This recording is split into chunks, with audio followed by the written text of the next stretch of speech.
I will link to that video below if you're Tumblr.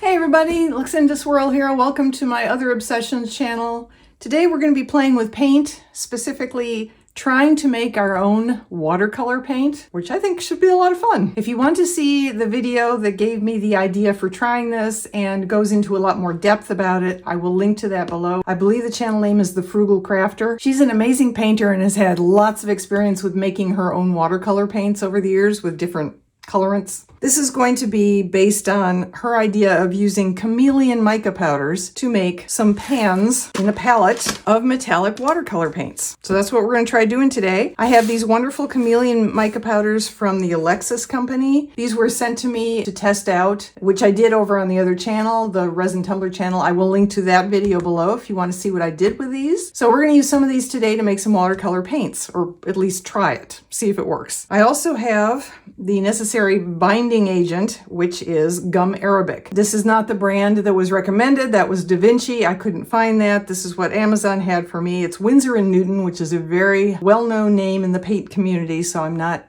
too worried about its quality. It should work okay. We'll find out. I have tried other metallic watercolors on this channel. Most notably, I've tried these beautiful high-end paints from Coloro, and they're handmade in Germany, and they're absolutely stunningly gorgeous, and they have color shifts in them. This particular set is called Ocean, and when you paint them onto a black paper, you get this amazing shifting color. I mean, it's just gorgeous. Do I think I'm going to make something like this today? No. No, I don't.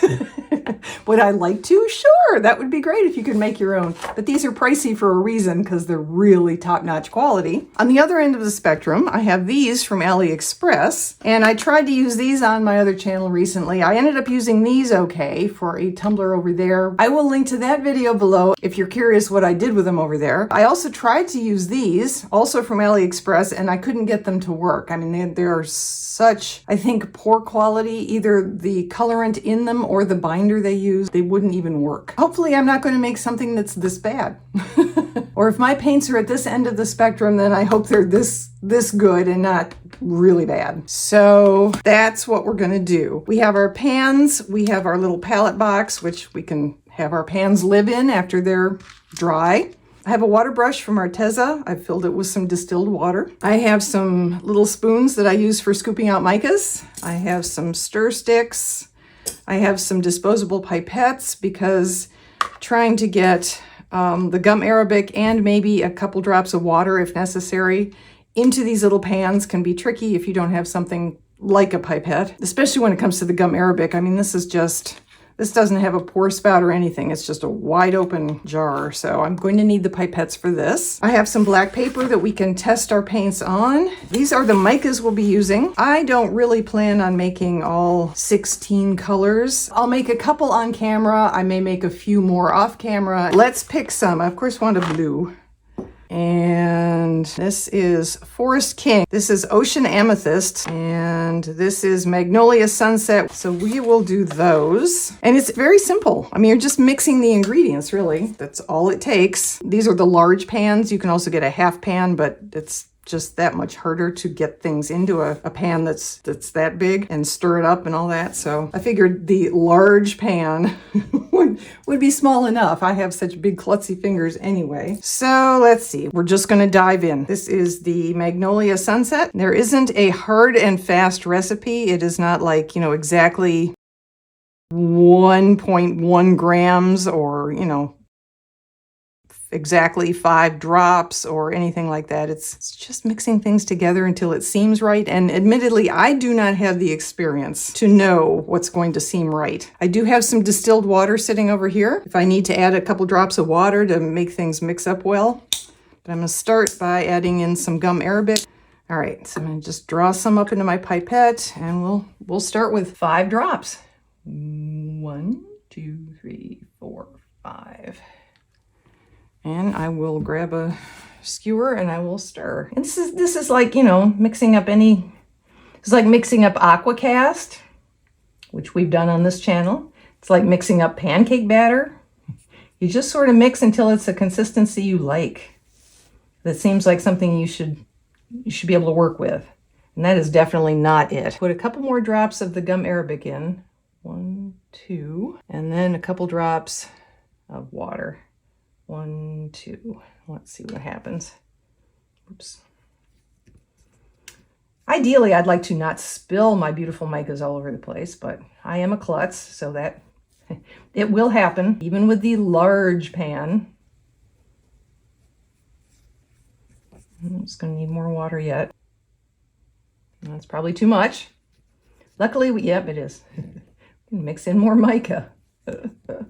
Oh, Lord, because I'm flipping it all over the table. If you've watched videos about making your own watercolors, you've probably seen some folks, maybe all folks, get a big glass, it's called a muller, M-U-L-L-E-R. Then you get a glass plate, and you use it as basically a grinder to take your colorant and grind it into the finest pulverized powder you can before you do any of this. And then you start mixing it on the glass plate, and eventually, when you're all done, you scoop it into your pan or whatever container you're going to put it in. The frugal crafter, thankfully, noted that you don't really have to do that with these extra fine mica powders because they're already kind of, crushed into oblivion for you. All right, let's do a swatch and see what happens. I'm a little curious here. Oh, actually, that's beautiful. Really gorgeous. Okay, I'm gonna put this aside and move on to the next one. Moving on. I wonder if me putting the liquids in first would make it easier. Don't know if it makes a difference to do it in a different order or not. We will find out. Well, this one was a lot easier to mix, putting the mica in after the liquid. So that's good to know. Okay, let's swatch and see what we get.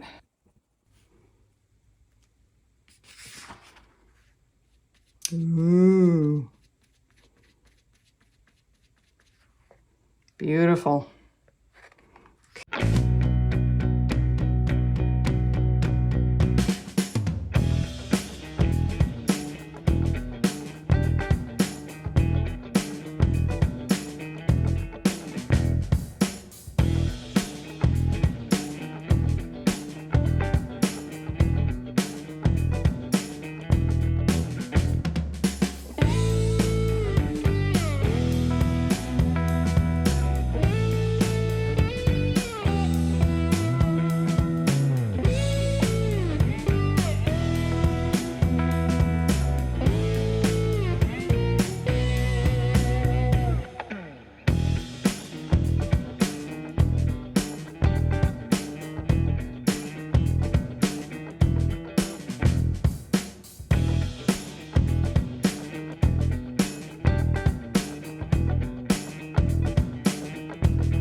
So this is it for now. I mean, I'm going to let these dry and then I'll bring you back and we'll try them from dry, wetting them, and then swatching them again on here. But this is what the wet versions look like. They're just gorgeous. Actually, these are probably dry already in the top row. Just beautiful. So I'll see you back here as soon as these pans are full of dry watercolor paint, and we'll give them a shot. And we're back. Okay. It has been 2 days. 2 days since I made these paints, since you watched me make these paints. They have completely dried in the pans, and you can, I don't know if you can see, but there was a lot of shrinkage.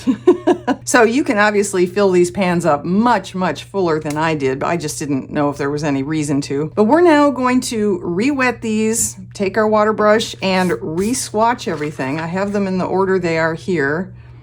Top row and second row. And we are going to do that just to see if the dried and reactivated watercolors they should look the same, but we'll find out if they do or not. Before that, however, I want to revisit last week's video where I used my heat press on 3 different t-shirts to get the same graphic onto those 3 different t-shirts using 3 different applications. Here we are. These are in the same order, left to right, as we did them last time. This is the HTV Runt Dark Materials Transfer Vinyl. This is the A-Sub Dark Fabric Transfer Paper. And this was the 50% polyester, 50% cotton sublimation with Ipu sublimation paper. So right off the bat, they look exactly the same to me, and I am going to put, because I lined them up here in the same order we saw them last week, I'm now going to put a reference from last week's video so you can see if they look any different,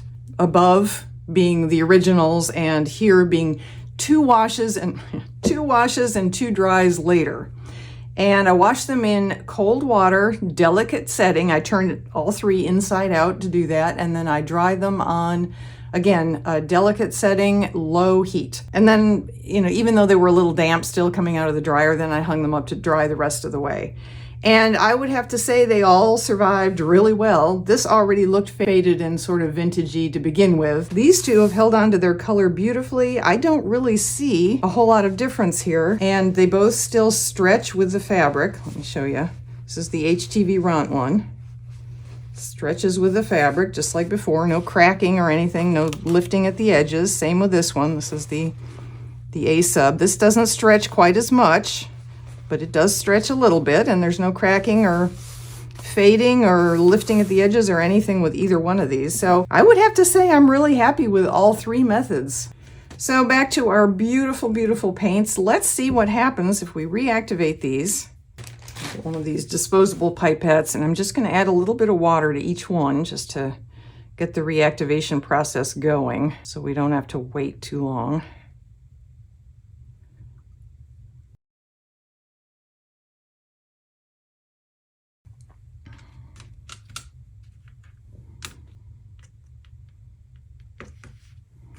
So this is from a dried palette. Reactivated. I'm really excited about this, you guys. This is really exciting. It just never dawned on me that you could make your own paint. How cool is that? And how beautiful are these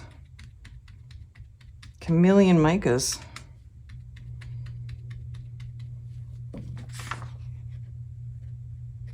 This is not watercolor paper.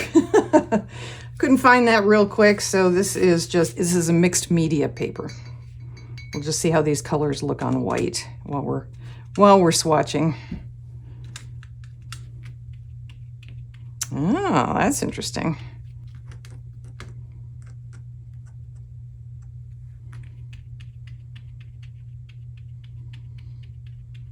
There we go. Okay.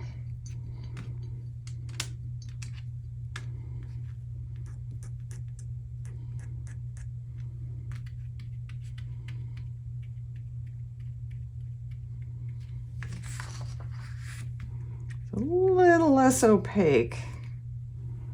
The opacity seems to be a tiny bit different with the reactivated than it was. You need to, I guess, make sure a bunch of it is activated and get a bunch on your brush to get the same opacity we had from the just mixed ones.